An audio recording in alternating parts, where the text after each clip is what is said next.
টাকা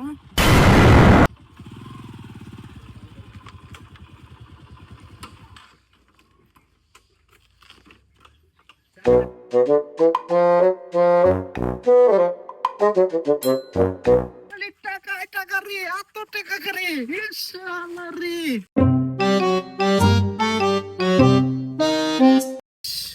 রে, ওরে শালা, টাকা রে, ওরে শালা 500 রে শালা।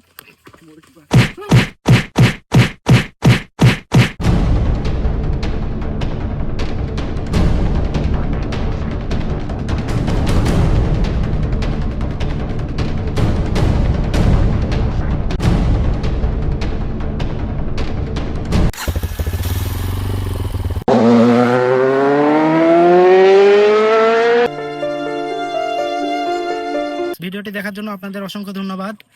এই ভিডিওটির মাধ্যমে একটা মেসেজ দেওয়া ছিল, সেটা হচ্ছে আপনারা রাস্তাঘাটে চলাচলের সময় এরকম এলোমেলোভাবে টাকা পয়সা ছড়িয়ে ছিটিয়ে থাকা দেখলে সেগুলো কখনো নিতে যাবেন না। এরকম ফাঁদ পাতা থাকতেই পারে, আপনারা কখনো ভুলেও সে ফাঁদে পা দিবেন না, তাহলে আপনাদের পরিস্থিতিও এরকম হতে পারে। আর ভিডিওটি ভালো লাগলে অবশ্যই একটা লাইক, একটা কমেন্ট, একটা শেয়ার করে যাবেন। আর এরকম ভিডিও দেখতে হলে আমাদের সাথেই থাকবেন। ধন্যবাদ সবাইকে, সবাই পাশেই থাকবেন।